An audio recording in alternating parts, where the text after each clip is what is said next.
It's time to die, you will die a horrible death. My name is Angela and I'm a single mother. My daughter's father ran away when she was 1. Since that, I've been taking off my daughter on my own. Sometimes she usually draw, and sometimes I complimented her, but I never see what she was drawing. Until then, she was drawing something saying best friends, and when I look at her drawing, nothing about it was pleasing. I said to my daughter when we were eating dinner, "Honey, what's that thing you call best friend? Was in the photo with you, honey?" My daughter chuckled, "It's nothing, mommy, it's just my best friend." I said, "Best friend?" She pointed at the photo with the weird figure in a demon pose.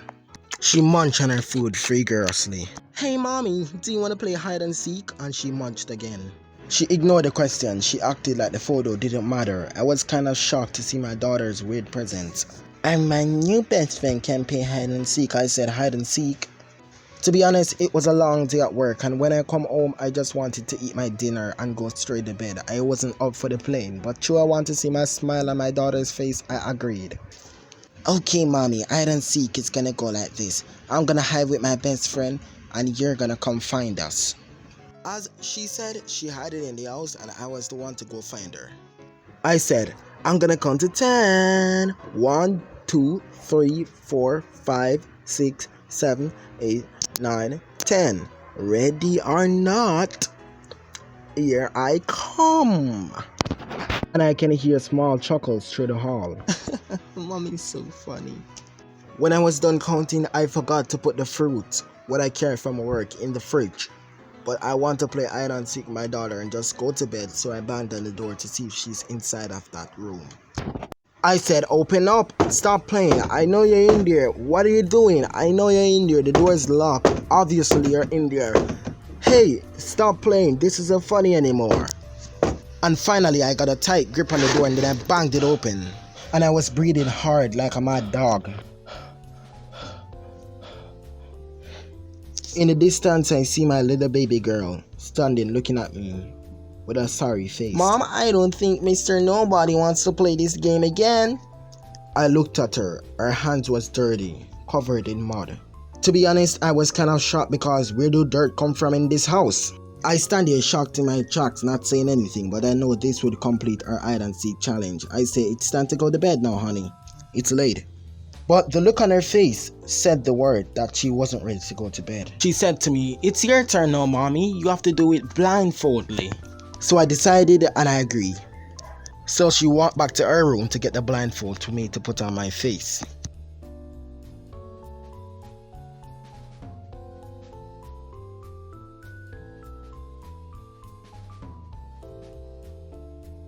She said to me, "Okay, mommy, this is my blindfold, but you can use this one. Here you go." And then she started jumping up and down in excitement. I said, "You sure have a lot of energy tonight." "Yes, mommy, I'm excited and my best friend Mr. Nobody is playing too." I said, "Okay," because every kid got an imaginary friend. So I put on the blindfold and started looking for her. I creeped down to her room that she cannot hide under the bed, because if she hid it the first time, I thought she would hide there again, because kids are kids, right? I creepily walked to approach her room. I was standing at her room door. To be honest, the blindfold is over my face. I cannot see anything, but I know her room and I know my house pretty well, so I can find her room without no doubt. I opened her room and peeked to look into her closet. She wasn't in there, so where was she? Because if she was in her room and I find her, she would have giggled already, and then a hand grabbed my shoulder. That hand what grabbed my shoulder frightened me, so I take off my blindfold and decided, who was that? That hand feel like a big person. The hand feel rough like a big person. Then my daughter said, "Mr. Nobody don't want to play anymore." I said, "Mr. Nobody? Who's Mr. Nobody?" My daughter said, "My friend. And he's not imaginary. He's real. Mommy, let me show you." "Come with me, mommy. I don't think Mr. Nobody will bite." So I decided I think I was going to check out what she's talking about, because I want this nightmare to end, because I have to go to work on the following day. And I can't be late because my boss don't like late people, if you know what I mean. Next, my daughter run off, and then Mr. Nobody, what she said, grabbed her and put her on her shoulder. It was a her.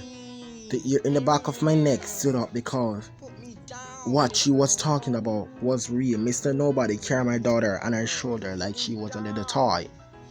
The ear in the back of my neck stood up like shrimp needles. I was so shocked. My daughter was kicking and said, "Put me down!" But Mr. Nobody wasn't taking no for answer. I creeped back to Mr. Nobody and pitched him. My daughter fell, and Mr. Nobody turned around. The ear in the back of my neck stood up. Mr. Nobody's face was all unwrinkly, and his eyes, whatever it was, its eyes was coming out of the socket like a dead fish, and it was red like blood. The ear in the back of my neck stood up. It pitched me down on the ground and started choking me violently. The ear in the back of my neck stood up. I was kicking uncontrollably, and I see a fuffler, and I take it up and hit her out. I grabbed my child and run for my life because who wouldn't do the same? Next, the crazy woman pulled the door and come outside, searching for us vigorously.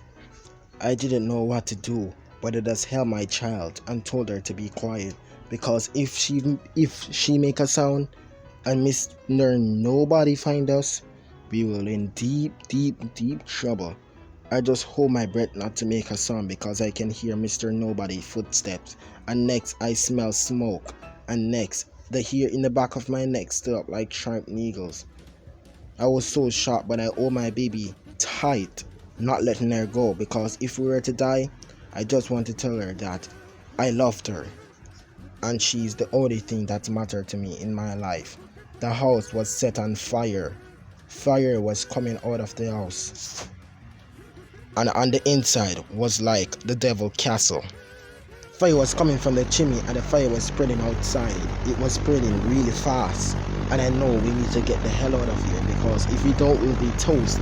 I guess the woman, what my daughter called Mr. Nobody, set the house on fire and ran away.